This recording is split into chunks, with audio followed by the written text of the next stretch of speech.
한 이등병의 피멍든 얼굴을 본 투스타 여성 사단장. 그녀가 오늘 일정 전부 취소해라고 말하며 시작되는 피도 눈물도 없는 군부대 숙청 참교육 이야기입니다. 구독과 좋아요를 해주시면 더 좋은 사연으로 보답하겠습니다. 살을 애는 바람이 강원도 양구의 산악지형을 휘감아 돌았다. 대한민국 육군 제21보병사단 백두산 부대의 위병소는 그 거대한 산맥의 입구처럼 굳건히 서 있었다. 하지만 그 굳건함 이면의 막사 생활은 갓 자대에 배치된 이로운 이등병에게 끝없는 동토와 같았다. 자대 배치 후 한 달. 이로운은 모든 것이 낯설고 두려웠다. 특히 그를 지독하게 괴롭히는 것은 내무반의 실세, 하태석 병장이었다. 하 병장은 겉으로는 유쾌한 척했지만 그의 눈은 언제나 약한 먹잇감을 찾고 있었다. 그리고 이로운은 완벽한 먹잇감이었다. 어수룩한 말투 매사에 열심히 하려 하지만 긴장 탓에 실수를 연발하는 모습, 그리고 무엇보다 부조리에 순응하지 못하고 미세하게 굳어지는 표정까지. 그날 밤도 다르지 않았다. 야간 점호가 끝난 뒤 모두가 잠든 척 숨죽인 시각. 하태석 병장이 침상에서 일어나 이로운의 침낭 발치에 섰다. 이로운. 낮고 음습한 목소리에 이로운은 심장이 바닥까지 떨어지는 기분을 느꼈다. 그는 벌떡 일어나 각 잡힌 자세로 섰다. 이병 이로운. 따라와. 하 병장은 손전등 하나만 든 채 막사 뒤편의 낡은 보일러실로 향했다. 아무도 찾지 않는 그곳은 하 병장만의 왕국이었다. 삐걱 낡은 철문이 닫히자 완전한 어둠과 함께 눅눅한 먼지 냄새가 밀려왔다. 하 병장은 손전등을 켜 이로운의 얼굴을 비췄다. 오늘 주간 작업대. 도중이님이 너한테 말 걸었지. 예, 그렇습니다. 작업 관련해서 질문하셨습니다. 근데 이 새끼가 감히 중위님 눈을 똑바로 쳐다봐? 내가 뭔데? 내까짓게 감히 장교를 똑바로 봐? 이로운은 할 말을 잃었다. 눈을 보지 않으면 보지 않는다고, 보면 본다고 트집을 잡는 것이 일상이었다. 대답 안 해? 하 병장의 주먹이 이로운의 복부를 후려쳤다. 이로운은 숨을 삼키며 쓰러졌다. 구둣발이 그의 어깨와 등을 무자비하게 짓밟았다. 너 때문에 내무반 군기가 다 빠졌어. 너 하나 때문에 우리가 다 욕먹는다고. 폭행은 한참 동안 이어졌다. 이로운은 고통 속에서 그저 이 시간이 빨리 지나가기만을 빌었다. 폭행이 멈춘 것은 순찰을 돌던 도지철 중위가 보일러실 문을 열었을 때였다. 하지만 도 중위는 쓰러진 이로운과 그를 내려다보는 하 병장을 보고도 눈 하나 깜짝하지 않았다. 오히려 혀를 차며 말했다. 하 병장 적당히 해. 내일 모레 저놈 첫 휴가 나간다며. 위병소 통과할 때 얼굴은 깨끗해야지. 알겠습니다. 중위님. 걱정 마십시오. 쓸데없는 일 만들지 말라고. 귀찮아지니까. 도중위는 그렇게 말하며 문을 닫고 가버렸다. 하태석 병장은 쓰러진 이로운의 멱살을 잡아 일으켰다. 그의 입에서 역겨운 담배 냄새가 확 풍겼다. 들었지? 내일. 내 첫 휴가 날이다. 축하 선물이야, 새끼야. 하 병장은 이로운의 뺨을 세차게 후려쳤다. 나가서 쓸데없는 소리 짓거리면 내 군 생활이 아니라 내 인생이 끝장날 줄 알아. 명심해. 이로운은 터진 입술에서 비릿한 피맛을 느끼며 그저 고개를 끄덕일 수밖에 없었다. 휴가. 그토록 기다렸던 바깥 세상이지만 지금 그에게는 또 다른 지옥의 예고편에 불과했다. 다음 날 아침. 양구의 하늘은 지독하게 맑았다. 이로운은 밤새 끙끙 앓다가 겨우 몸을 일으켰다. 온몸이 쑤시고 아팠지만 그보다 더 걱정되는 것은 얼굴에 남은 멍자국이었다. 왼쪽 뺨과 입가가 시퍼렇게 부어올랐다. 그는 관물대 깊숙이 숨겨두었던 위장크림을 꺼냈다. 피부색과 비슷한 것을 골라 멍든 부위에 덧칠했다. 거울에 비친 모습은 처참했다. 화장으로도 가려지지 않는 부기와 핏자국이 얼룩덜룩했다. 어떻게든 나가야 한다. 여기서 벗어나야 한다. 그는 전투복을 껴입듯 걸쳤다. 전투모를 깊게 눌렀었다. 어젯밤 도지철 중위가 말한 얼굴은 깨끗해야 한다는 말은 들키지 말라는 협박이었다. 그는 비틀거리며 내무반을 나섰다. 선임들은 그를 못 본 척하거나 혹은 경멸과 동정이 뒤섞인 눈으로 흘끗 볼 뿐이었다. 하태석 병장은 이미 아침 작업 준비로 바쁜 척하며 그를 외면했다. 위병소로 향하는 길은 멀고도 험했다. 차가운 아침 공기가 터진 입술을 스칠 때마다 쓰라렸다. 그는 최대한 얼굴을 숙이고 걸었다. 위병소 근무자들이 자신을 유심히 보지 않기만을 바랐다. 마침내 위병소에 도착했다. 충성. 이병 이로운. 금일부로 신병위로 휴가 명받았습니다. 위병소 근무를 서던 헌병이 이로운의 휴가증과 신분증을 대조했다. 헌병은 이로운의 얼굴을 흘끗 보더니 잠시 멈칫했다. 전투모 그림자 아래로 보이는 뺨의 상처가 심상치 않았기 때문이다. 하지만 그는 곧 고개를 저었다. 이 부대에서 이런 일은 드물지 않았다. 괜히 엮여서 좋을 것 없다는 생각이 스쳤다. 통과. 이로운은 안도의 한숨을 내쉬며 위병소 차단기를 향해 마지막 한 걸음을 내디뎠다. 바로 그때였다. 끼. 날카로운 브레이크 소리와 함께 검은색 지휘 차량이 위병소 앞에 멈춰 섰다. 차량 번호판 자리에는 붉은색 바탕에 흰 별 2개가 선명하게 박혀 있었다. 성판이었다. 헌병들이 황급히 달려나와 경례를 붙였다. 충성. 사단장님께 경례. 뒷좌석 문이 열리고 한 사람이 내렸다. 전투복 차림이었지만 그 누구보다 단정하고 위험 있는 모습. 놀랍게도 그 장군은 여성이었다. 대한민국 육군 제21보병 사단장 천지선 소장이었다. 천지선 소장은 양구에 부임한 지 이제 막 2달이 지난 참이었다. 육군 역사상 몇 안 되는 여성 장군이자 최전방 사단의 첫 여성 사단장. 그녀의 부임은 그 자체로 백두산 부대 전체를 긴장시키고 있었다.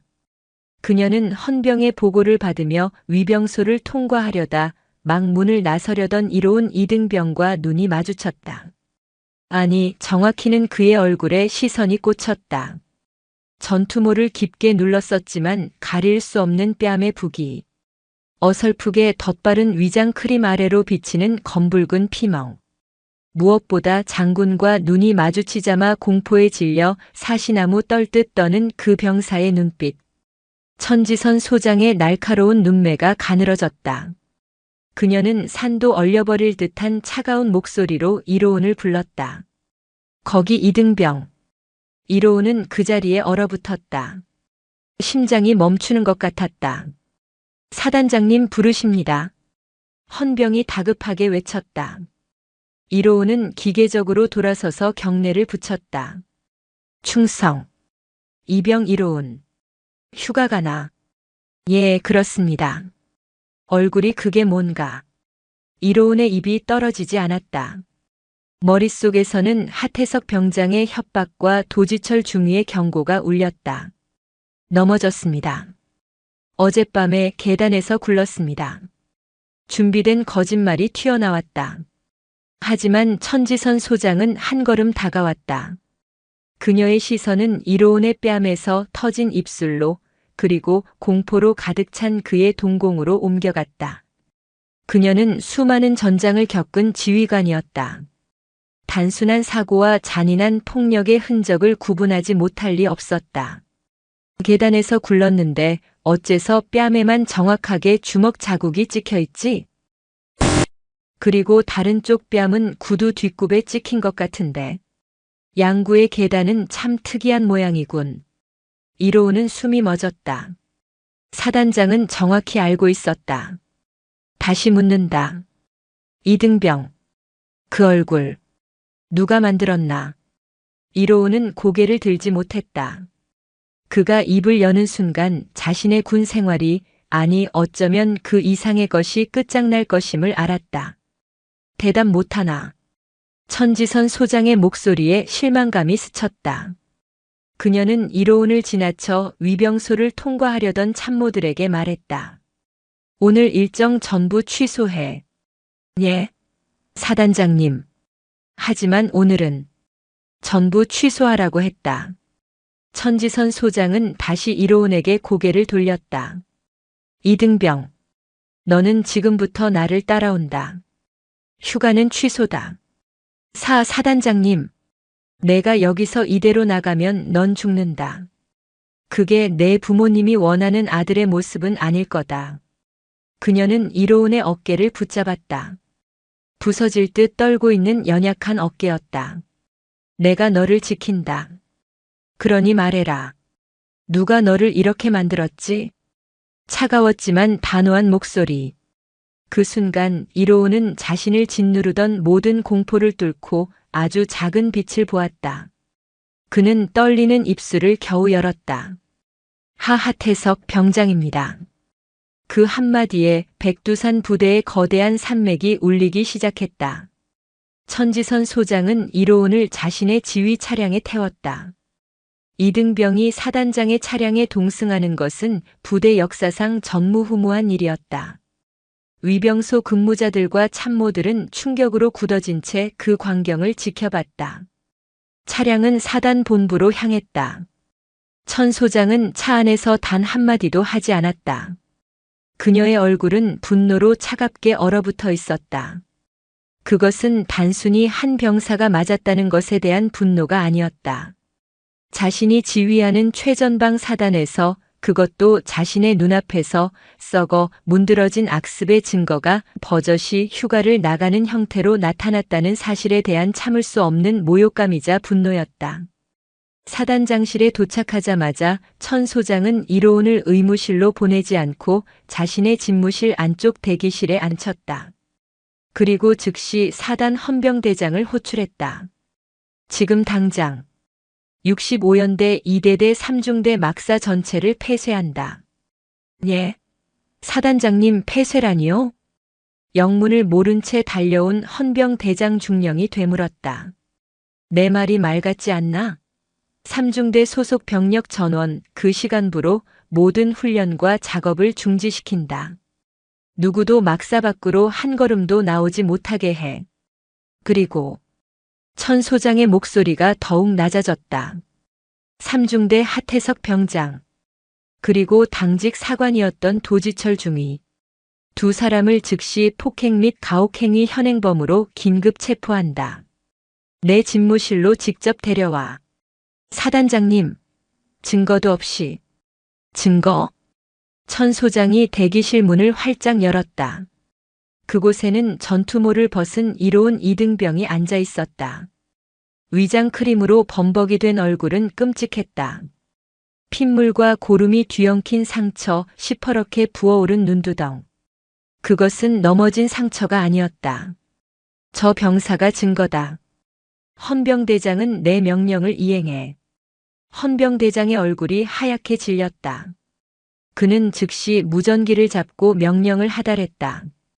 몇 분 지나지 않아 백두산 부대는 발칵 뒤집혔다. 정기 훈련인 줄로만 알았던 3중대 막사 주변으로 무장한 헌병들이 깔렸다. 모든 출입로가 통제되었다. 아침 작업을 준비하던 하태석 병장과 막 야간 근무를 마치고 퇴근하려던 도지철 중위는 영문도 모른 채 헌병들에게 양팔을 붙들렸다.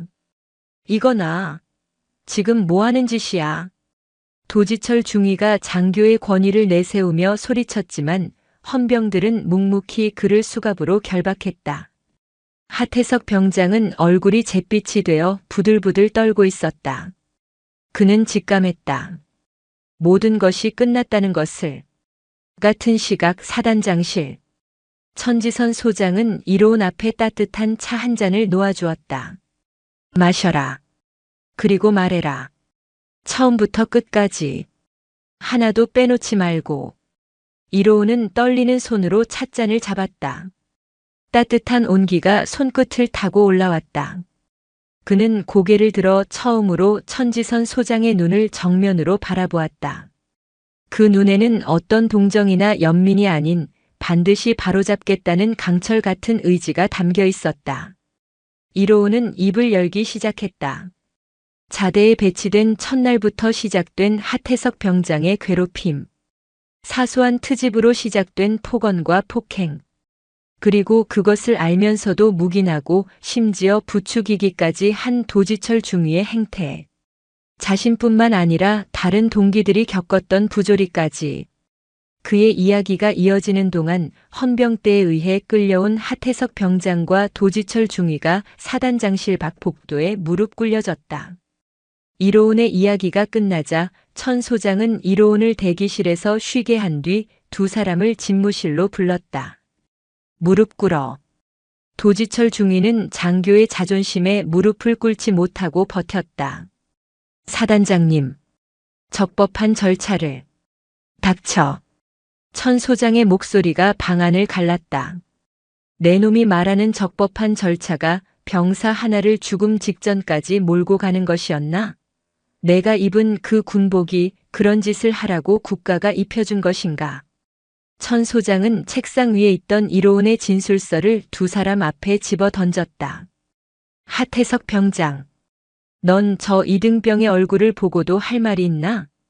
하태석 병장은 아무 말도 하지 못하고 고개만 숙였다. 도지철 중위, 넌 장교다. 병사들을 관리하고 보호해야 할 지휘관이야. 그런데 내가 한 짓이 고작 폭행 방조와 은폐 시도인가? 얼굴은 깨끗하게 하라고. 그게 내놈 군인 정신인가? 천 소장은 그 자리에서 65연대장과 2대대장을 호출했다.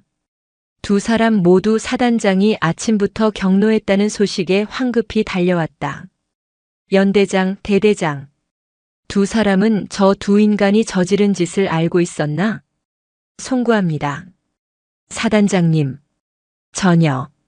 몰랐다는 말로 덮을 생각 마라. 지휘관이 자기 부대에서 병사가 죽어가는 것을 모르는 것은 죄악이다. 그건 지휘관이 아니라 직무유기범이야. 천지선 소장은 그 자리에서 두 사람을 직위 해제 조치했다. 연대장과 대대장이 동시에 직위 해제되는 것은 부대 창설 이래 초유의 사태였다. 헌병대장. 예, 사단장님. 이 두 놈을 당장 육군 교도소로 이송해. 이 사건 내가 직접 지휘한다.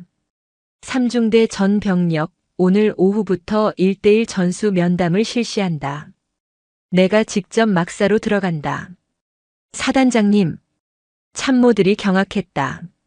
사단장이 직접 이등병 막사로 들어가 전수 면담을 하겠다는 것은 그야말로 부대 전체를 뒤엎겠다는 선언이었다. 내 부대에서 썩은 내가 진동하는데 사단장이 방에 앉아 보고만 받을 수는 없지. 지금부터 백두산 부대의 모든 악습을 뿌리 뽑는다. 한 놈도 남김없이. 천지선 소장의 얼음장 같은 선언에 사단 본부 전체가 얼어붙었다. 양구의 겨울보다 더 혹독한 칼바람이 부패한 군 막사를 향해 불기 시작했다. 천지선 소장이 65연대 2대대 3중대 막사로 직접 향한다는 소식은 마치 백두산 천지의 거대한 바위가 떨어진 듯한 충격파를 일으키며 순식간에 사단 전체로 퍼져나갔다. 사단장이, 그것도 최전방 보병 사단의 여성 사단장이 일개 중대의 내무반 면담을 위해 직접 강림한다는 것은 부대 창설 이래 단 한 번도 없던 일이었다. 3중대 막사 앞 연병장은 완벽한 정적에 휩싸였다. 중대장 김평화 대위는 뱃속이 뒤틀리는 고통을 느끼며 차라리 이 자리에서 총살당하는 편이 낫겠다고 생각했다. 그는 중대 병력 전원을 연병장에 도열시켰다. 헌병들이 이미 막사 입구를 통제하고 있었다. 오후 2시 정각. 사단장 지휘 차량이 먼지를 일으키며 연병장으로 들어섰다. 전 중대 사단장님께 대하여 경례. 김평화 대위의 목소리가 염소처럼 떨려 나왔다. 충성. 병사들의 함성에도 불구하고 공기는 얼음장처럼 차가웠다. 천지선 소장은 차에서 내려 단상으로 걸어갔다. 그녀의 전투화가 흙바닥을 밟는 소리만이 유일한 소음이었다. 그녀는 도열한 병사들을 천천히 훑어보았다. 공포에 질린 눈, 불안하게 떨리는 눈, 그리고 몇몇은 원망과 체념이 뒤섞인 눈으로 그녀를 바라보고 있었다. 그녀는 마이크를 잡지 않았다. 그저 자신의 육성으로, 그러나 연병장 끝까지 울릴 만큼 단단한 목소리로 입을 열었다. 삼중대장. 예, 사단장님. 지금 이 시간부로 중대장을 포함한 3중대 모든 간부, 즉 장교와 부사관 전원은 막사에서 철수한다. 사단 사령부에서 별도의 지시가 있을 때까지 본청 대기실에서 대기하도록. 김평화 대위는 귀를 의심했다. 병사들만 남겨두고 지휘관을 전부 철수시키라는 명령. 이것은 중대를 사실상 해체하겠다는 선언이나 다름없었다. 사단장님. 하지만 지휘 공백이. 지휘 공백? 천지선 소장의 눈이 번뜩였다. 병사가 막사 안에서 구타당해 피멍이 들고 장교가 그것을 묵인하며 휴가를 내보내는 이 상황이 자네가 말하는 지휘인가? 자네들의 지휘는 이미 공백 상태를 넘어 부패했다. 그러니 지금부터 내가 직접 지휘한다. 내 휘하의 병사들을 내가 직접 챙기겠다. 이해 있나? 없습니다. 김평화 대위를 비롯한 중대 간부들은 죄인처럼 고개를 숙이고 연병장을 떠났다. 이제 연병장에는 사단장과 그녀를 보좌하는 소수의 헌병, 그리고 3중대 병사들 100여 명만이 남았다. 천지선은 병사들 앞으로 한 걸음 더 다가갔다. 제군들. 나는 오늘 여러분의 사단장으로서 여러분이 그동안 어떤 환경에서 복무했는지 직접 듣기 위해 이 자리에 섰다. 나는 오늘 아침 여러분의 전우인 이로운 이등병을 만났다. 계단에서 굴렀다는 그 병사의 얼굴은 내가 지난 20년간 군 생활을 하며 본 그 어떤 상처보다도 참혹했다. 병사들 사이에서 미세한 동요가 일었다. 이로운 이등병은 지금 사단 의무대에서 안전하게 보호받고 있다. 그리고 그를 폭행한 하태석 병장과 이를 묵인한 도지철 중위는 육군 교도소로 이송되었다. 나는 지금부터 여러분 한 사람 한 사람과 모두 면담을 실시할 것이다. 그녀는 막사 건물을 손으로 가리켰다. 저 안에서 벌어진 모든 부조리와 불의를 들추어낼 것이다. 진실을 말하는 자는 철저히 보호할 것이나 거짓을 말하고 악습을 비호하는 자는 하태석 병장과 같은 처지가 될 것이다. 이것은 협박이 아니다. 사단장의 약속이다. 면담은 중대장실에서 시작되었다. 천지선은 헌병대 수사관 한 명만을 대동한 채 책상에 앉았다. 병사들은 한 명씩 계급과 상관없이 호명되어 방으로 들어왔다. 처음 몇 명은 극도의 긴장감 속에서 아무것도 보지 못했고 아무것도 듣지 못했다고 반복했다. 그들은 하태석 병장이 교도소로 갔다는 사실보다 당장 내무반으로 돌아갔을 때 마주할 보이지 않는 눈들을 더 두려워했다. 천지선은 그들을 다그치지 않았다. 그저 서류를 넘기며 나지막이 말했다. 김상병. 자네는 하태석 병장과 같은 분대 소속이더군. 그런데 정말 아무것도 보지 못했나? 자네의 침묵이 이로운 이등병에게는 두 번째 폭행이 될 수 있다는 생각은 안 해봤나? 군인은 전우를 지키는 사람이다. 전우가 맞는 것을 외면하는 사람은 군인이 아니라 방관자다. 정적이 흘렀다. 김상병의 어깨가 가늘게 떨리기 시작했다. 면담이 5번째 병사에게 넘어갔을 때 드디어 첫 번째 균열이 생겼다. 면담실로 들어온 병사는 이로운 이등병의 동기인 박철민 이병이었다. 그는 들어오자마자 천지선 앞에서 무릎을 꿇고 울음을 터뜨렸다. 사단장님, 잘못했습니다. 무서워서 아무 말도 못했습니다. 천지선은 자리에서 일어나 그를 부축해 의자에 앉혔다. 일어나라 이병. 울라고 부른 것이 아니다. 말하라고 불렀다. 내가 본 것을 말해라. 박철민 이병은 눈물 콧물을 훔치며 입을 열었다. 하태석 병장은 악마였습니다. 이로운뿐만 아니라 저희 동기들 대부분이 맞았습니다. 밤마다 보일러실로 끌려갔습니다. 하지만 그게 다가 아닙니다. 다가 아니라니. 더한 것이 있나? 돈을 빼앗겼습니다. 천지선의 미간이 좁아졌다. 폭행을 넘어선 금품 갈취. 자세히 말해봐라. 매달 월급날이 되면 하 병장이 저희 동기들 통장에서 돈을 빼내갔습니다. 부모님께 전화해서 용돈을 더 보내라고 협박하기도 했습니다. 그리고 박철민 이병은 무언가 결심한 듯 자신의 전투복 주머니 깊숙한 곳에서 꾸깃꾸깃한 작은 수첩 하나를 꺼냈다. 이것은 하 병장이 버리라고 했던 것인데 제가 몰래 숨겨둔 것입니다.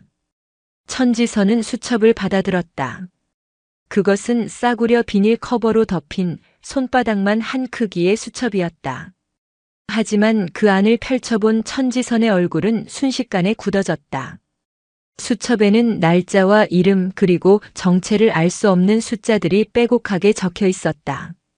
도중위님 10만, 외박승인, 김대위님 30만, 유류불출, 박상사 20만, 부식창고, 최병장 5만, 근무열외. 이것은 단순한 금품 갈취 목록이 아니었다. 하태석 병장과 도지철 중위를 중심으로 중대 간부와 선임병들, 심지어 다른 부대 간부로 추정되는 이름까지 얽힌 거대한 검은 장부였다. 폭행은 이 검은 돈의 연결고리를 유지하기 위한 수단이자 공포 정치의 도구였다. 천지선은 즉시 헌병 수사관을 불렀다. 지금 당장 도지철 중위와 하태석 병장의 관물대, 그리고 중대 행정반의 모든 서류 캐비닛을 압수수색한다. 특히 도지철의 책상을 낱낱이 뒤져라. 이 장부와 일치하는 또 다른 원본이나 컴퓨터 파일이 반드시 있을 것이다. 수사관들이 긴급히 움직였다. 천지선은 박철민 이병의 어깨를 잡았다. 박 이병, 내가 오늘 아주 큰일을 했다. 내 용기가 전우들을 살릴 것이다. 넌 지금 즉시 사단 본부로 이동한다. 이로운 이등병과 함께 있을 것이다. 내가 너희를 반드시 지킨다. 박철민 이병은 울음을 그치고 경례를 붙였다. 면담은 계속되었다. 박 이병의 증언을 시작으로 병사들의 입이 터져나오기 시작했다. 그동안 묵인되었던 온갖 부조리, 구타, 폭언, 그리고 조직적인 상납고리가 드러났다. 그날 저녁, 헌병들은 도지철 중위의 책상 가장 아래쪽 서랍, 이중으로 잠긴 철제 상자 안에서 또 다른 장부를 발견했다. 박 이병이 가져온 수첩보다 훨씬 더 상세하고 구체적인 지난 1년간의 모든 비리가 기록된 피고름의 장부 원본이었다. 장부의 첫 페이지에는 65연대장과 2대 대장의 이름이 버젓이 적혀 있었다. 그들이 직위 해제된 것은 단지 지위 태만 때문이 아니었다. 그들은 이 부패의 정점에 있는 공범이었다. 천지선 소장은 장부를 들고 집무실로 돌아왔다. 창밖은 이미 칠흑 같은 어둠이 내렸다. 그녀는 전화기를 들었다. 이번에는 사단 내부가 아니었다. 육군 본부 감찰실장 연결해. 21사단장 천지선 소장이다. 백두산 부대의 뿌리를 뽑는 거대한 수술이 이제 막 시작되고 있었다. 천지선 소장이 육군 본부 감찰실에 직통으로 보고를 올린 것은 군 지휘 체계상 극히 이례적인 일이었다. 통상적으로 사단장은 군단장에게, 군단장은 작전사령관에게 보고하는 것이 절차였다. 천 소장의 이러한 행보는 자신의 직속 상관인 3군단장을 건너뛰고 사실상 전쟁을 선포한 것이나 다름없었다. 육군 본부는 즉각 반응했다. 다음 날 새벽 육군 본부 감찰실 소속의 특별조사단이 양구로 급파되었다. 그러나 천 소장이 예상하지 못한 변수가 발생했다. 조사단이 도착하기 직전 그녀의 집무실로 한 통의 전화가 걸려왔다. 발신자는 3군단 사령부였다. 사단장, 나 군단장일세. 수화기 너머로 들려오는 목소리는 3군단장 황인철 중장이었다. 그는 육사 시절부터 호랑이라 불릴 만큼 불같은 성격과 막강한 권력을 휘두르는 인물이었다. 충성. 군단장님. 21사단장 천지선입니다. 천소장. 지금 무슨 짓을 하고 다니는 건가? 황인철 중장의 목소리는 분노로 낮게 깔려 있었다. 양구 바닥이 발칵 뒤집혔어. 일개 이등병 하나 맞은 일 가지고 연대장의 대대장 목을 날리고 이제는 육본 감찰까지 끌어들여. 여기가 무슨 민간 경찰서인 줄 아나. 천지선은 눈 하나 깜짝하지 않고 침착하게 응수했다. 군단장님, 일개 이등병이 맞은 일이 아닙니다. 사단 전체에 만연한 조직적인 폭행, 금품 갈취, 그리고 군수품 횡령 사건입니다. 연대장과 대대장은 단순한 직무유기가 아니라 이 범죄의 주범입니다. 주범? 천소장 말 조심하게. 그들은 자네가 부임하기 전부터 백두산 부대를 지켜온 내 사람들이야. 증거도 없이 사람을 매도하는 게 자네가 말하는 정의인가? 증거는 차고 넘칩니다, 군단장님. 천지선은 책상 위에 놓인 피고름의 장부 사본을 내려다보았다. 횡령액만 추산해도 지난 1년간 수억 원에 달합니다. 이 모든 증거 자료를 육군 본부에 정식으로 제출할 것입니다. 그리고 군단장님. 그녀의 목소리가 한층 더 차가워졌다. 이 장부에 군단장님의 성함도 거론됩니다.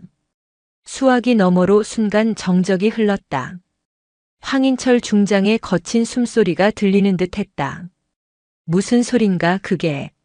지난 분기 군단장님 주최 골프 행사에 사용된 비용 일부가 3중대 병사들의 월급에서 갈취된 돈으로 충당되었다는 기록이 있습니다. 지금 나를 협박하는 건가, 천지선? 사실을 말씀드리는 겁니다. 저는 제 부하들의 피고름으로 장군들의 골프채를 닦아줄 생각이 없습니다. 이 사건 저는 제 모든 것을 걸고 뿌리 뽑을 것입니다. 군단장님께서도 연루되어 계시다면 지금이라도 입장을 분명히 하시는 것이 좋을 겁니다. 이 건방진. 황인철 중장은 말을 잇지 못하고 전화를 끊어버렸다. 천지선은 수화기를 내려놓았다. 그녀는 직감했다. 황인철 중장이 가만히 있지 않을 것이라는 것을.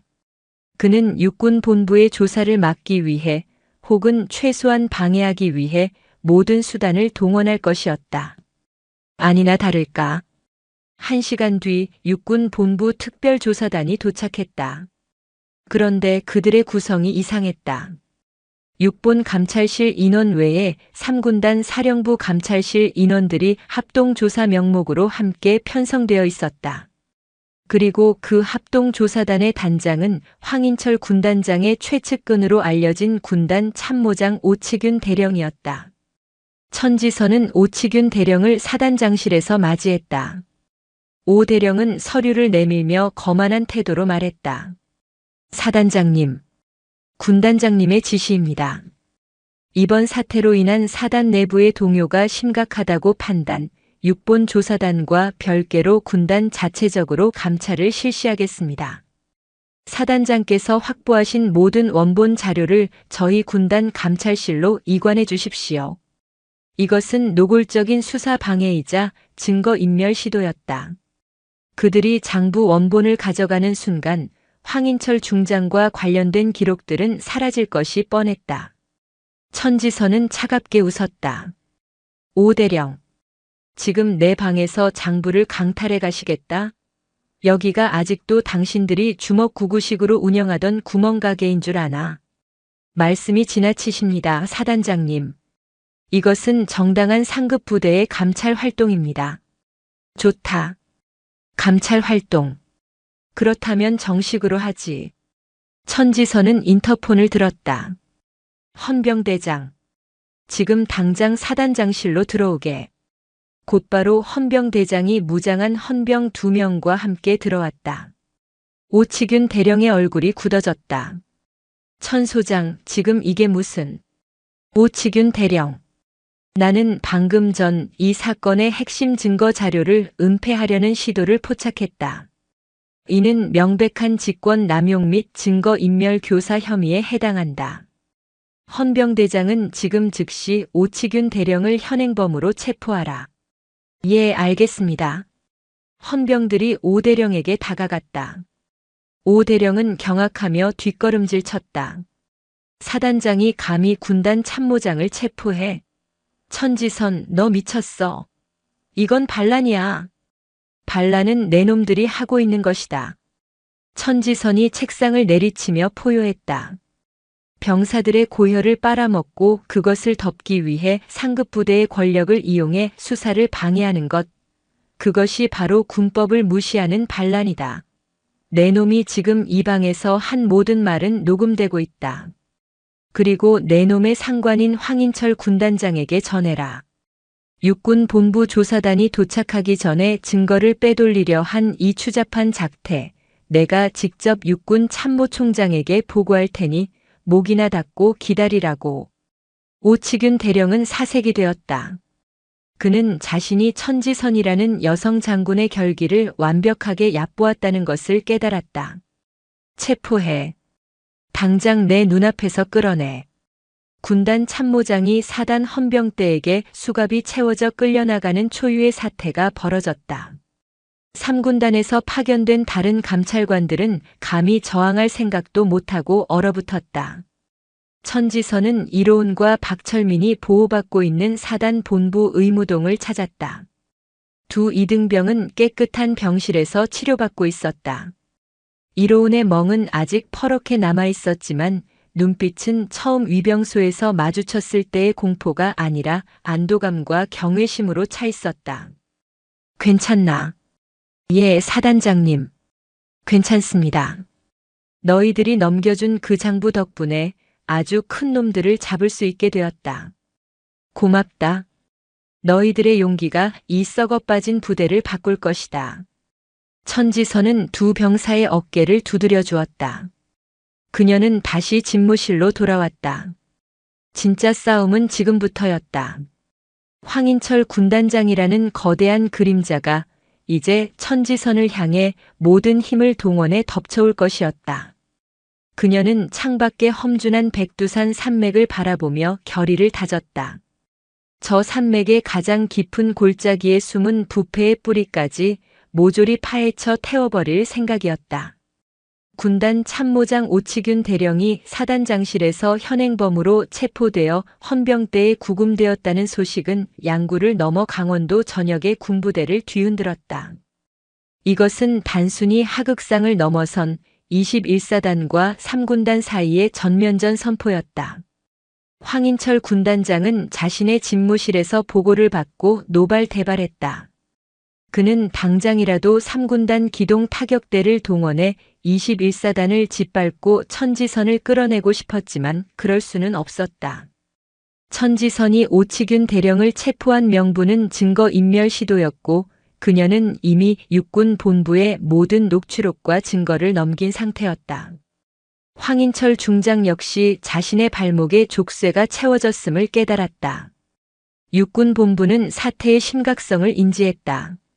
사단과 군단이 정면으로 충돌한 이 상황은 지휘 체계의 붕괴를 의미했다. 육군 참모총장은 즉각 3군단장 황인철 중장을 직무에서 배제하고 육군 본부 감찰실이 아닌 국방부 직할의 고등군 검찰단 특별수사팀을 양구로 급파했다. 이는 이 사건을 더 이상 육군 내부의 문제가 아닌 국방부 차원의 중대 범죄로 다루겠다는 의미였다. 천지선 소장 역시 수사 지휘에서 손을 떼고 확보한 모든 원본 자료를 국방부 특수단에 이관하라는 명령을 받았다. 표면적으로는 공정한 수사를 위한 조치였지만 사실상 그녀를 이 사건에서 분리하려는 의도도 담겨 있었다. 하지만 천지선은 이미 한 발 앞서 움직이고 있었다. 그녀는 특수단이 도착하기 전 헌병대장과 사단 법무참모를 비밀리에 불렀다. 특수단이 모든 자료를 가져갈 것이다. 하지만 그들이 모든 진실을 밝혀낼 거라 믿을 수 있나? 헌병대장이 고개를 저었다. 솔직히 어렵다고 봅니다. 황인철 군단장은 육군 내부의 뿌리가 깊습니다. 꼬리 자르기로 끝날 가능성이 높습니다. 맞다. 그들은 하태석 병장, 도지철 중위, 그리고 연대장과 대대장 선에서 사건을 종결시키려 할 것이다. 황인철 군단장까지 칼날이 닿게 두지 않겠지. 우리는 그들이 놓치거나 혹은 놓치고 싶어하는 증거를 찾아야 한다. 천지선은 피고름의 장부 사본을 펼쳤다. 이 장부를 다시 봐라. 돈의 흐름이 이상하다. 병사들에게서 갈취하고 군수품을 빼돌린 돈이 단순히 상납금으로만 쓰였다고 보기엔 액수가 너무 크다. 그리고 이 돈이 흘러간 종착지가 불분명해. 장부에는 양구개발이라는 정체불명의 항목으로 거액이 빠져나간 기록이 여러 차례 발견되었다. 법무참모. 양구군청과 협조해서 최근 1년간 21사단 관할 구역 내에서 진행된 모든 군 관련 민간 사업 내역을 전부 조사해 특히 황인철 군단장이 부임한 이후 시작된 사업들을 집중적으로 파. 예, 알겠습니다. 즉시 확인하겠습니다. 헌병대장. 지금 구속된 연대장과 대대장을 다시 신문해. 그들은 어차피 중형을 피할 수 없다. 황인철 군단장과의 연결고리를 불면 형량을 줄여주겠다고 회유해라. 오치균 대령에게 모든 죄를 뒤집어 씌우고 싶지 않다면 입을 열겠지. 천지선의 지시는 정확했다. 법무참모가 조사한 결과 놀라운 사실이 밝혀졌다. 황인철 군단장이 부임한 직후 사단 관할 구역 내의 전술도로 확장 공사가 민간 업체에 발주되었는데 그 업체가 황 군단장의 처남이 대표로 있는 페이퍼 컴퍼니에 가까운 회사였다. 양구개발이라는 항목으로 빠져나간 돈은 바로 이 공사 대금을 부풀리고 리베이트를 조성하기 위한 자금 세탁의 통로였던 것이다. 병사들의 피와 땀이 군단장의 가족 사업에 고스란히 흘러들어간 셈이었다. 동시에 구치소에 수감된 연대장과 대대장은 천지선의 회유에 넘어왔다. 그들은 자신들이 황인철 군단장의 비자금을 만들기 위해 하부 조직을 압박했으며 폭행과 갈취를 묵인한 대가로 공사 수주의 편의를 봐주었다는 사실을 모두 자백했다. 국방부 특별수사단이 양구에 도착해 거창하게 수사본부를 차렸을 때 천지선 소장은 이미 모든 퍼즐 조각을 맞춘 상태였다. 특수단은 천지선에게 그동안의 수사 자료를 모두 이관하라고 요구했다. 천지선은 순순히 피고름의 장부 원본과 관련자들의 진술서를 넘겼다. 특수단 단장인 고위군 검사는 서류를 훑어보더니 만족스러운 미소를 지었다. 수고하셨습니다, 사단장님. 이제부터는 저희가 맡겠습니다. 이 정도 증거만으로도 연대장과 대대장까지는 확실히 처벌할 수 있겠습니다. 그의 말에는 여기까지라는 의미가 명확하게 담겨 있었다. 천지선은 조용히 입을 열었다. 부족한 자료일 텐데요. 제가 추가 자료를 좀 더 준비했습니다. 추가 자료라니요?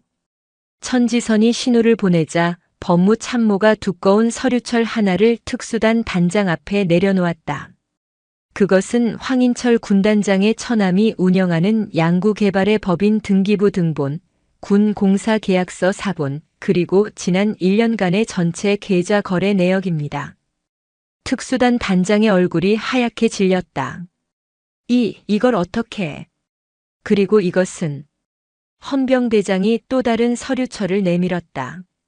황인철 군단장이 직접 연대장에게 공사 편의를 지시했다는 자백서와 비자금이 군단장에게 전달된 경로를 상세히 기술한 진술서입니다.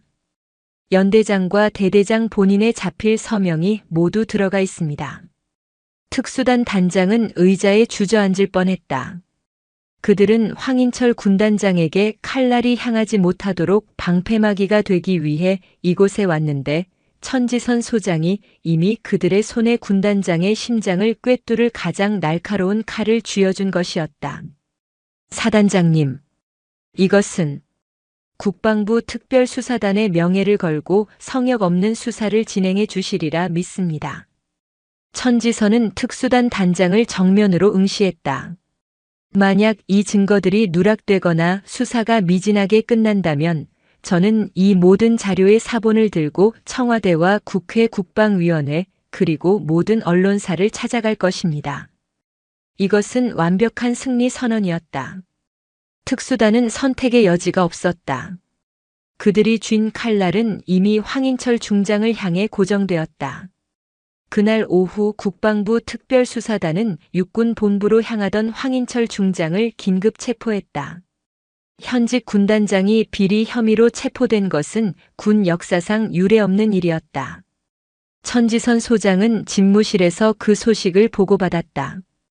그녀는 모든 것을 빼앗기고 짓밟혔던 이로운 이등병의 피멍든 얼굴을 떠올렸다. 거대한 악의 축은 무너졌다. 이제 남은 것은 이 상처투성이의 땅에 새로운 살이 돋아나도록 하는 일이었다. 대한민국 고등군사법원 제1호 법정. 이곳은 장성급 장교를 포함한 군 고위 간부의 중대 범죄를 다루는 군 사법체계의 가장 엄중한 심판대였다. 법정 안의 공기는 유리 조각처럼 차갑고 날카로웠다.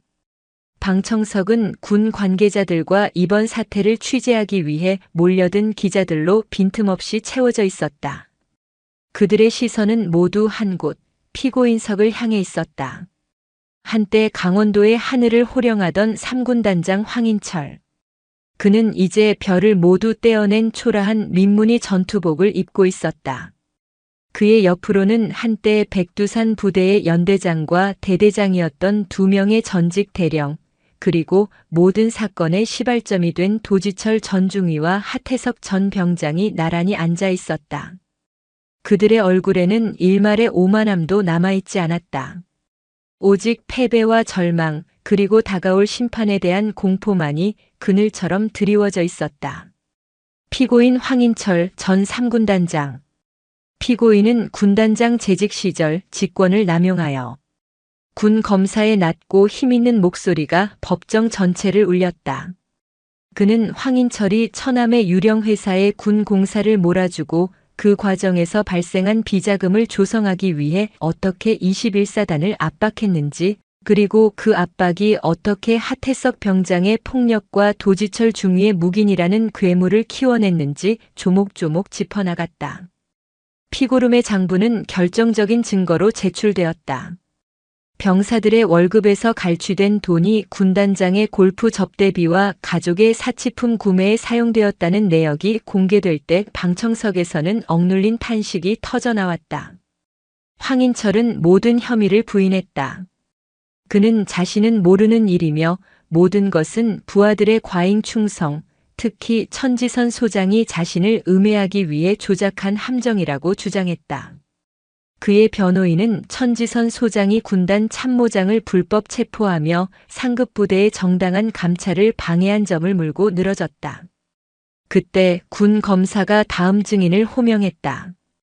증인 이로운 이병. 증언대로 나와주시기 바랍니다. 법정의 모든 시선이 방청석 뒤쪽 문으로 향했다. 문이 열리고 깨끗한 전투복을 입은 이로운 이병이 걸어 나왔다. 그는 예전의 겁에 질린 훈련병이 아니었다. 뺨의 멍은 사라졌지만 그 자리에 남은 옅은 흉터는 그가 겪어낸 고통의 증표처럼 보였다. 그는 씩씩하게 걸어 나와 증인석에 섰다. 그의 시선이 피고인석의 하태석과 마주쳤다. 하태석은 이로운의 눈을 피하며 고개를 숙였다. 한때 내무반의 왕으로 군림하며 이로운을 짐승처럼 다루던 그 포식자는 이제 심판을 기다리는 초라한 죄수일 뿐이었다. 이로운은 그 순간 자신을 올가매던 마지막 공포의 사슬이 끊어지는 것을 느꼈다. 증인. 그날 밤 보일러실에서 있었던 일을 상세히 진술해 주십시오. 이로운은 숨을 깊게 들이마셨다. 그리고 그동안 묻어두었던 모든 진실을 쏟아내기 시작했다. 하태석 병장이 어떻게 자신을 폭행했는지, 도지철 중위가 어떻게 그 광경을 보고도 묵인했는지, 그리고 그들이 어떻게 자신에게 얼굴은 깨끗하게 하고 휴가를 나가라며 협박했는지. 그의 목소리는 떨리지 않았다. 오히려 담담했다. 그들은 저를 때리면서 이것이 부대의 전통이라고 했습니다. 약한 놈은 맞아야 하고 그것이 군기를 잡는 길이라고 했습니다. 저는 그 말이 너무나 무서웠습니다. 하지만 이로운은 재판장을 바라보았다. 하지만 그것은 전통이 아니었습니다. 그것은 그저 범죄였습니다. 황인철의 변호인이 반대 신문을 시작했다. 그는 이로운을 무너뜨리려 했다. 증인. 군 생활에 적응하지 못했던 것은 아닙니까? 선임병의 정당한 지도를 증인의 나약함 때문에 폭행으로 오인한 것은 아니고요. 정당한 지도였습니다. 이로운의 대답에 변호인의 입꼬리가 올라갔다. 그렇지요. 정당한. 아니요. 하태석 병장이 저에게 돈을 상납하라고 요구하고 제 부모님께 전화해서 돈을 받아오라고 시킨 것도 정당한 지도입니까? 제 갈비뼈를 부러뜨리고 군홧발로 얼굴을 짓밟은 것도 정당한 지도입니까? 도지철 중위가 피를 흘리는 저를 보고도 눈을 감은 것이 장교의 정당한 지위입니까? 이로운의 목소리가 커졌다. 변호인은 당황했다. 증인은 이 모든 사건의 배후에 황인철 군단장이 있다고 생각합니까? 일개 이등병이 어떻게 군단장의 의중을 안다는 겁니까? 저는 군단장님의 의중 같은 것은 모릅니다. 이로운은 피고인석의 황인철을 정면으로 바라보았다. 하지만 저는 이것 하나는 압니다. 물이 위에서부터 썩었기 때문에 가장 아래에 있는 저희까지 구더기가 들끓었습니다. 하태석 병장이 저희를 착취할 수 있었던 이유는 도지철 중위가 그를 비호했기 때문입니다. 도지철 중위가 비호할 수 있었던 이유는 연대장과 대대장이 더 큰 비리를 덮어주었기 때문입니다. 그리고 그 모든 것의 정점에 저분이 앉아 계셨습니다. 법정은 물을 끼얹은 듯 조용해졌다. 저는 제가 약해서 맞았다고 생각했습니다. 하지만 아니었습니다. 그들이 부패했기 때문에 제가 맞은 것입니다. 저들은 군인이 아니라 군복을 입은 범죄자입니다. 엄벌에 처해 주십시오. 이로운의 증언이 끝나자 방청석 한쪽에서 조용히 지켜보던 천지선 소장이 눈을 감았다. 그녀의 뺨으로 뜨거운 눈물 한 줄기가 흘러내렸다. 그것은 분노의 눈물이 아니었다. 한 연약한 병사가 스스로의 힘으로 공포를 이겨내고 진실을 외치는 모습을 지켜본 지휘관으로서의 감동이자 안도의 눈물이었다. 그날 법정에 있던 모든 사람은 깨달았다. 이 재판은 단순히 몇몇 부패한 군인을 처벌하는 자리가 아니었다. 이것은 낡고 썩어빠진 군대의 과거가 용기 있는 병사의 진실 앞에서 무너져 내리는 역사적인 순간이었다. 황인철의 무너진 표정 위로 이로운의 흉터가 그 어떤 훈장보다도 더 밝게 빛나고 있었다. 선고 공판일. 고등군사법원에는 지난 재판보다 훨씬 더 많은 인파가 몰렸다. 대한민국 군 역사상 초유의 현직 군단장 구속 사건의 결말을 보기 위해서였다.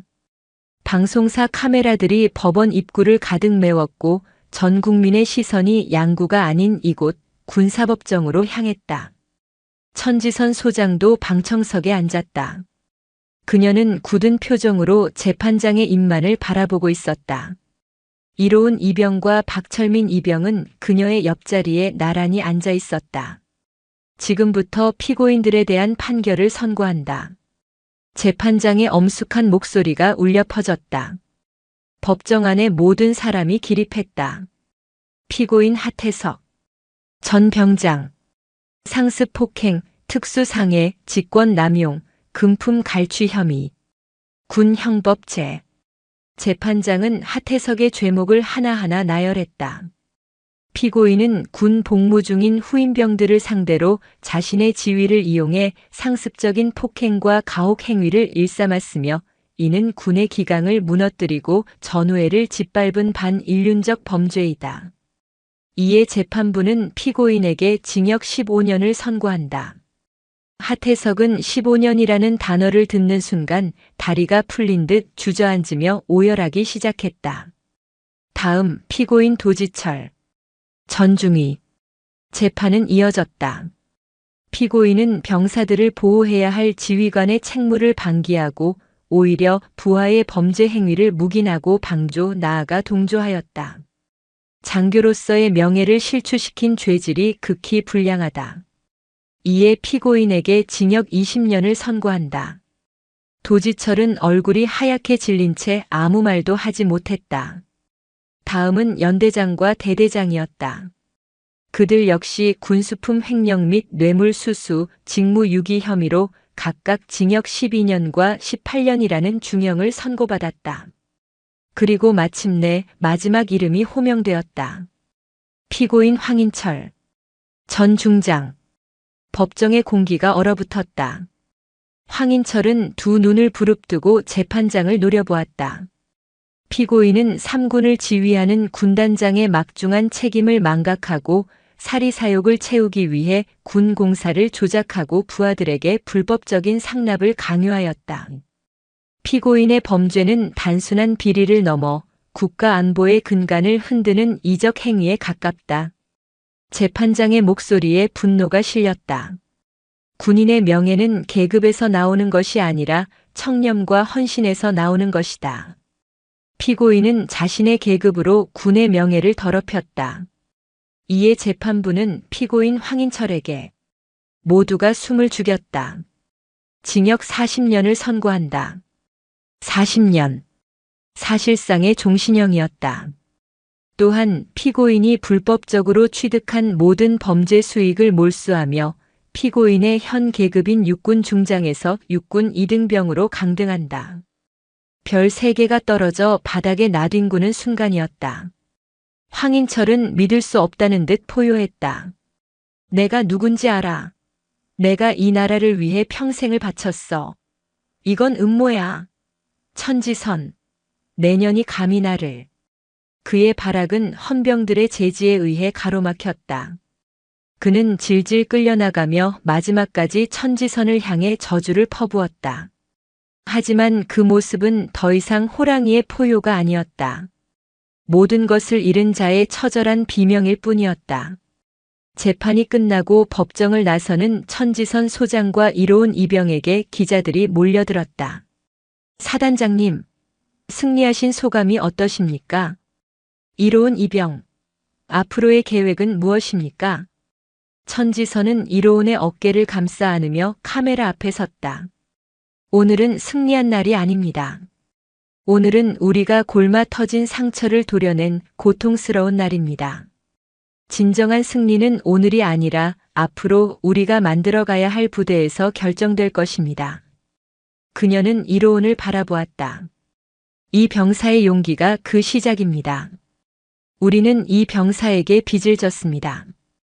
그녀의 한마디는 전국의 뉴스를 장식했다. 백두산 부대 사태는 대한민국 군대에 대한 전면적인 개혁의 신호탄이 되었다. 대통령은 이 사건을 제2의 창군의 버금가는 개혁의 기회로 삼겠다며 천지선 소장을 국방개혁위원회의 핵심 위원으로 임명했다. 천지선은 다시 양구의 부대로 복귀했다. 거대한 폭풍이 휩쓸고 간 21사단은 혼란스러웠지만 동시에 기묘한 정적이 흘렀다.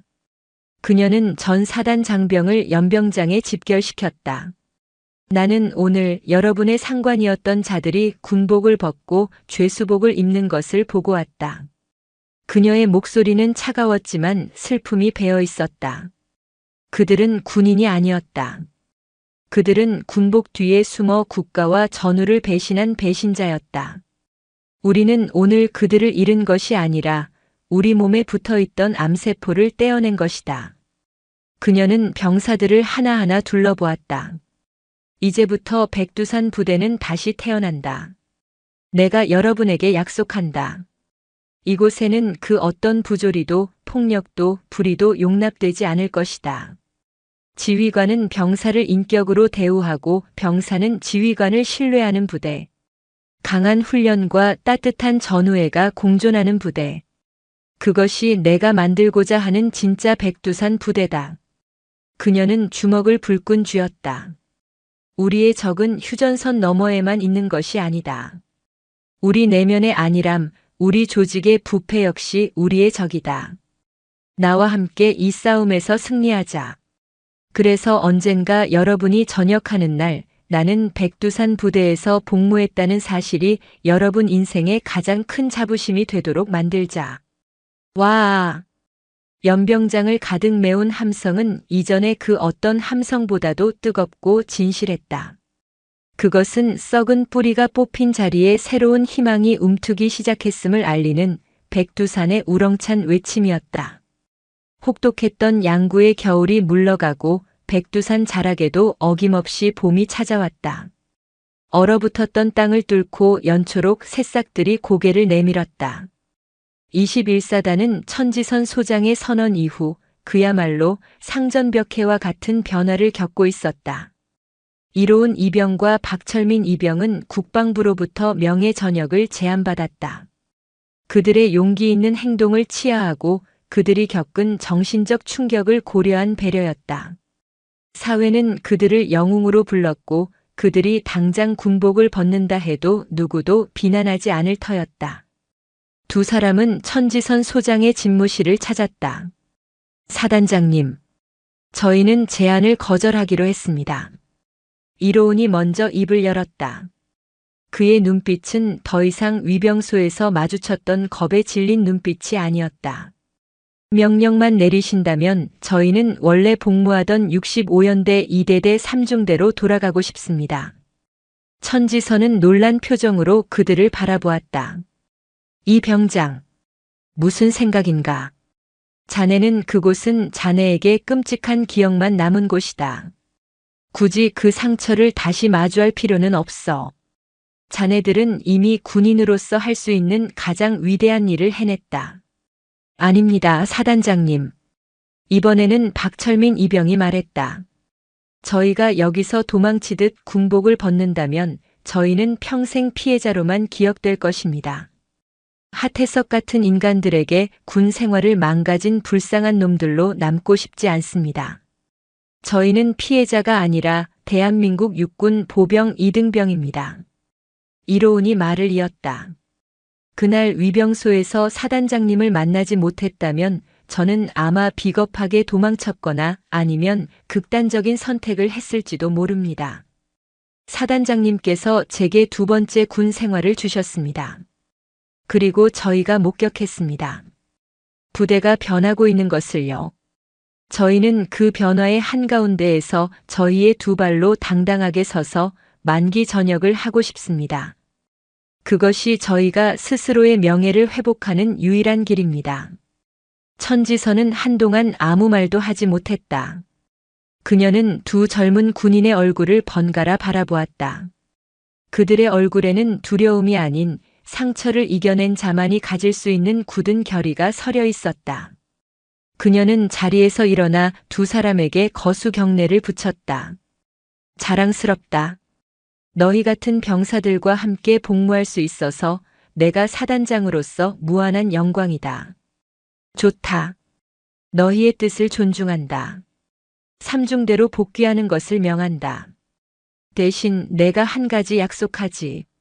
너희가 돌아갈 그곳은 너희가 기억하는 그 지옥이 아닐 것이다. 그녀의 약속대로 삼중대는 완전히 새로워져 있었다. 부조리와 폭력에 연루되었던 모든 고참병과 간부들은 이미 다른 부대로 흩어지거나 징계를 받았다. 새로 부임한 중대장과 행보관은 천지선 소장이 직접 면접을 보고 뽑은 강직하고 청렴한 인물들이었다. 이로운과 박철민이 막사로 복귀했을 때 그들을 맞이한 것은 경멸이나 호기심 어린 시선이 아니었다. 충성, 이병 이로운 박철민, 복귀를 명받았습니다. 생활관에 있던 모든 선임과 동기들이 그들을 향해 진심 어린 박수를 보냈다. 한 상병이 다가와 이로운의 손을 잡았다. 고생 많았다, 이로운. 그리고 고맙다. 너희 덕분에 우리가 살았다. 그날 저녁 삼중대 막사에서는 보일러실 폭행 대신 따뜻한 간식을 나누며 서로의 이야기를 들어주는 소통의 시간이 열렸다. 몇 달 뒤 이로운은 일병으로 진급했다. 그는 이제 제법 늠름한 군인의 태가 났고 새로 들어온 신병들에게 자신이 배웠던 악습 대신 올바른 군 생활과 전우애를 가르쳐 주었다. 한편 천지선 소장은 국방개혁의 아이콘이 되었다. 그녀가 21사단에서 실시한 전 병력 익명 소원 수리 시스템과 간부 평가 병사 참여 제도는 전군으로 확대되었다. 그녀는 국회 국방위원회 청문회에 출석했다. 몇몇 구시대적인 의원들이 그녀를 공격했다. 천지선 소장, 당신의 개혁은 군의 위계 질서를 무너뜨리고 하극상을 조장하는 위험한 발상이요. 군대가 나약해지고 있다는 우려가 큽니다. 천지선은 단상에 서서 당당하게 그들을 맞받아쳤다.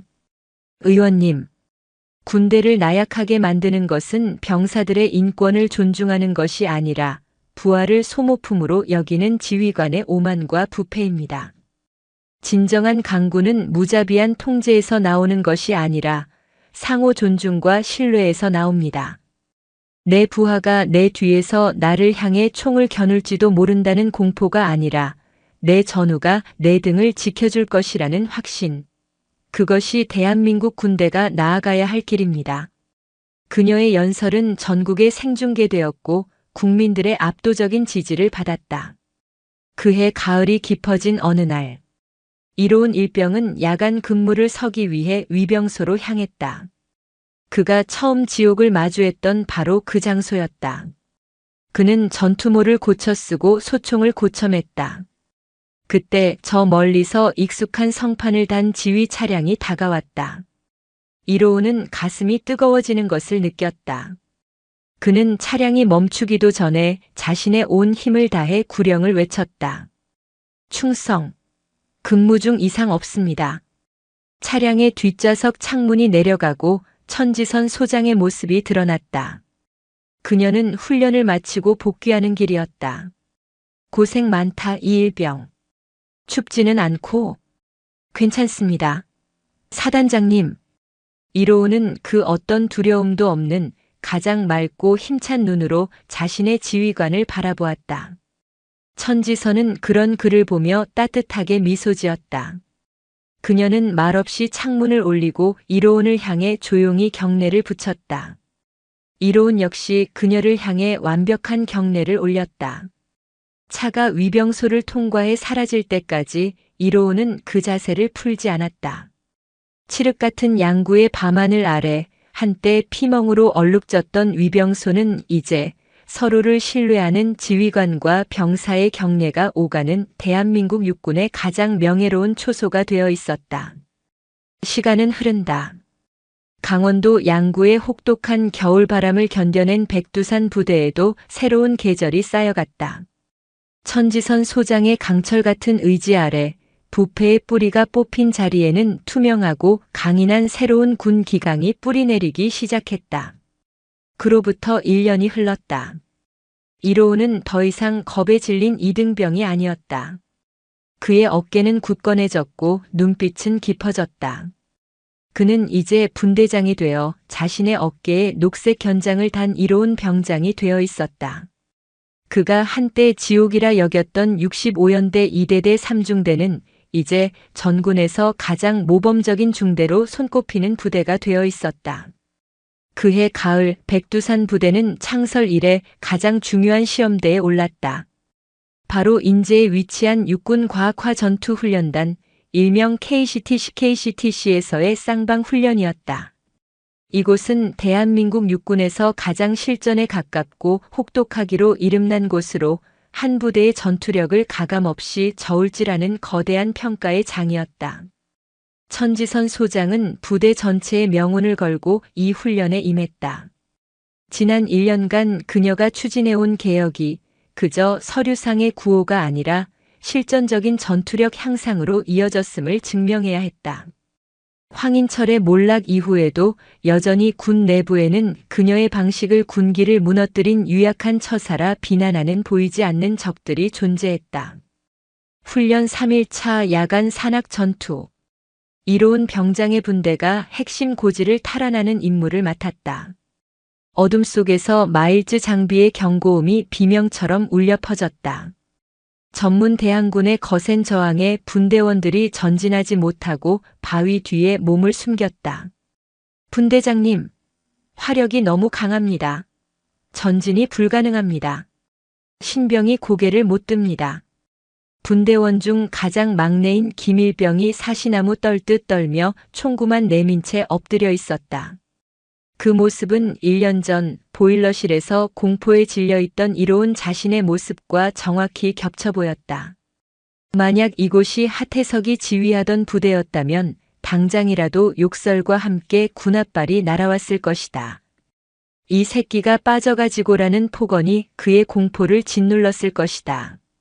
하지만 이로운은 달랐다. 그는 포복으로 김일병 곁으로 기어갔다. 빗발치는 예광탄의 섬광 속에서 그는 자신의 몸으로 김일병을 감쌌다. 김일병, 내 말 들어. 무섭습니다. 나도 무섭다. 무서운 건 당연한 거야. 하지만 넌 혼자가 아니야. 이로운은 김일병의 철모를 두드리며 말했다. 우리는 같이 움직인다. 내가 먼저 뛴다. 너는 내 뒤에서 3초 뒤에 적이 보이는 세 번째 나무까지 뛰어. 내가 어무하겠다. 할 수 있나? 김일병은 이로운의 흔들림 없는 눈을 보았다. 그 눈에는 비난이나 경멸이 아닌 절대적인 신뢰가 담겨 있었다. 김일병은 눈물을 훔치고 힘차게 고개를 끄덕였다. 할 수 있습니다. 좋아. 분대 전원. 내가 뛴다. 어모 사격. 이로운이 뛰쳐나갔다. 분대원들의 총구가 불을 뿜었다. 김일병은 약속대로 3초 뒤 자신이 가진 모든 용기를 끌어모아 이로운의 뒤를 따랐다. 공포를 이겨낸 병사의 움직임은 날랬다. 이로운 분대는 마침내 대항군의 기관총 진지를 격파하고 고지를 점령했다. 이 모든 광경을 훈련 통제탑 최고 지휘관실에서 천지선 소장이 지켜보고 있었다. 그녀의 옆에는 과학화 전투 훈련단장인 고집센 노장군이 함께 있었다. 훈련단장은 못마땅한 표정으로 말했다. 천 소장, 자네 부대가 기강이 해이해졌다는 소문이 파다하더군. 병사들 인권 챙겨주다가 전투력 다 잃는다는 말이야. 전쟁은 신사노름이 아닐세. 천지선은 그저 망원경으로 이로운의 분대를 가리켰다. 단장님, 방금 저 분대를 보셨습니까? 봤지. 운이 좋았군. 운이 아닙니다. 천지선이 망원경을 내리며 말했다. 저 분대장이 1년 전 선임병의 상습적인 구타로 갈비뼈가 부러졌던 이로운 병장입니다. 그리고 저 분대장은 방금 공포에 질린 부하를 폭력으로 다스리지 않고 자신의 몸을 던져 신뢰로 이끌었습니다. 그 결과 공포에 질렸던 병사는 가장 용감한 병사가 되어 임무를 완수했습니다. 그녀는 훈련단장을 정면으로 바라보았다. 단장님, 진정한 강군은 공포로 통제되는 집단이 아닙니다. 진정한 강군은 자신의 지휘관이 그리고 자신의 전우가 나를 지켜줄 것이라는 신뢰로 뭉친 집단입니다. 제 부하들은 서로를 믿기에 강합니다. 훈련단장은 입을 다물었다. 훈련이 종료되었을 때 이로운 병장의 3중대는 사상자 비율 최저, 임무 완수율 최고라는 경이적인 기록을 세웠다. 21사단은 과학화 전투훈련단 창설 이래 역대 최고 점수로 최우수 전투부대 칭호를 획득했다. 천지선의 개혁이 그녀의 신념이 전술적으로도 완벽하게 옳았음이 증명되는 순간이었다. 소문은 바람보다 빨랐다. 백두산 부대의 압도적인 승전보는 계룡대 육군 본부를 발칵 뒤집어 놓았다. 며칠 뒤 천지선 소장은 육군 참모총장의 긴급 호출을 받고 계룡대로 향했다. 참모총장 집무실에서 그녀를 맞이한 것은 육군 수뇌부 전체였다. 참모총장이 무거운 입을 열었다. 천 장군. 지난 1년간 군 내부에 많은 혼란이 있었네. 특히 황인철 중장의 일은 군의 명예를 실추시킨 끔찍한 사건이었지. 많은 이들이 천 장군의 방식을 우려했네. 나 역시 그랬고. 그는 자리에서 일어나 천지선에게 다가왔다. 하지만 자네가 증명했네.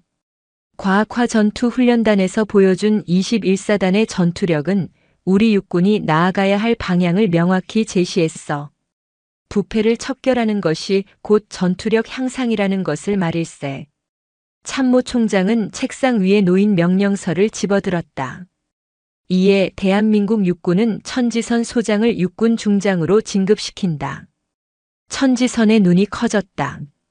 그리고 신임 육군 교육사령부 사령관으로 임명한다. 그것은 파격적인 인사였다. 육군 교육사령부는 전군의 모든 장교와 부사관, 병사들의 교육과 훈련을 총괄하는 그야말로 육군의 미래를 설계하는 핵심 요직이었다. 천 장군. 참모총장이 그녀의 어깨에 손을 얹었다. 양구에서 이룬 기적을 이제 대한민국 육군 전체에 심어주게. 자네의 신념으로 우리 군을 100년 동안 굳건할 강군으로 다시 만들어주게. 이것은 총장의 부탁이자 육군의 명령일세. 천지선은 주먹을 쥐고 경례를 붙였다. 명받았습니다. 육군의 미래를 책임지겠습니다.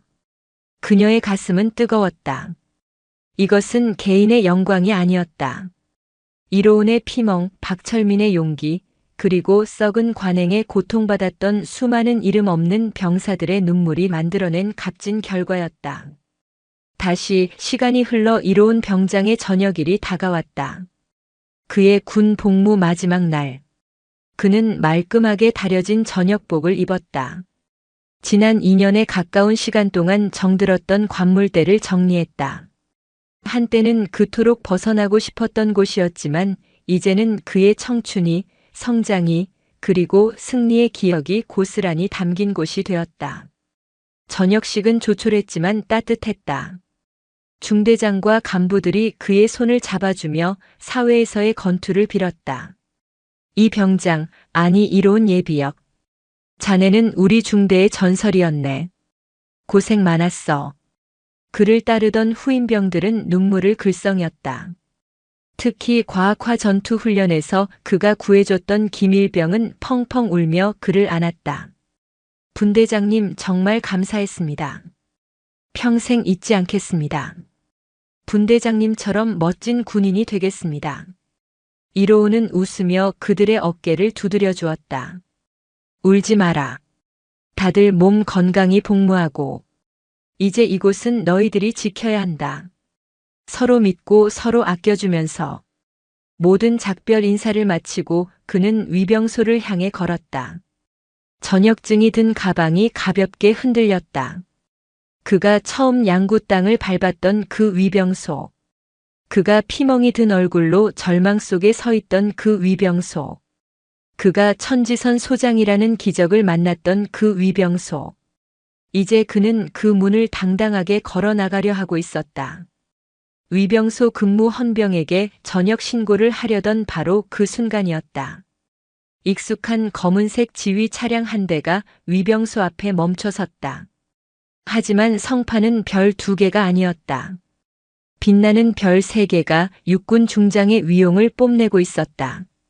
뒷좌석 창문이 스르르 내려갔다. 그곳에는 새로운 보직으로 떠나기 위해 짐을 싣고 있던 천지선 중장의 모습이 있었다. 그녀 역시 오늘이 백두산 부대에서의 마지막 날이었던 것이다. 전역하는 건가 이로운 병장. 이로운은 심장이 멎는 듯 했다. 그는 모든 것을 바쳐 가장 완벽한 자세로 경례를 올렸다. 충성. 병장 이로운. 금일부로 전역을 명받았습니다.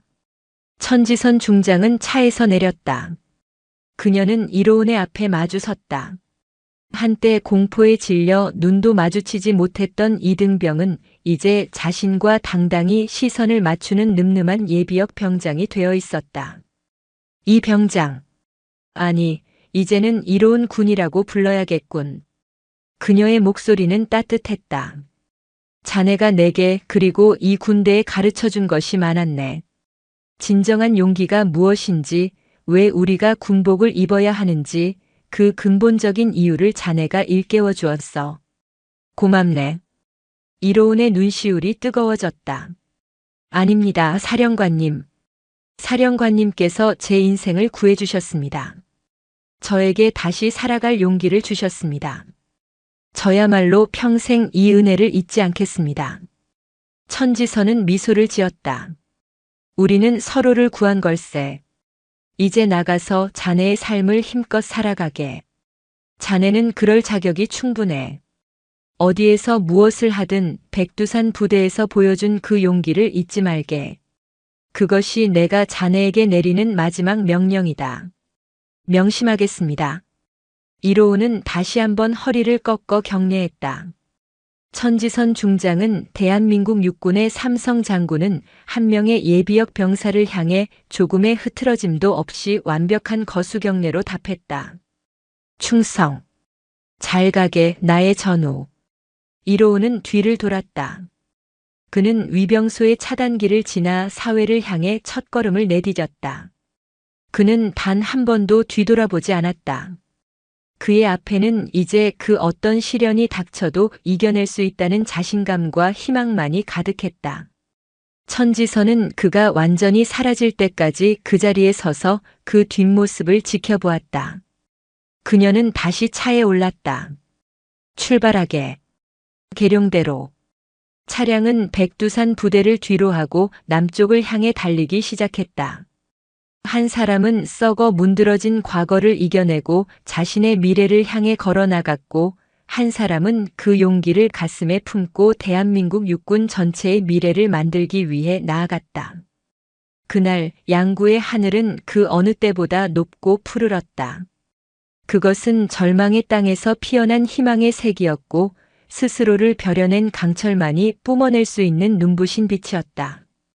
오늘도 인생지의 말씀을 잘 들어주셔서 감사합니다.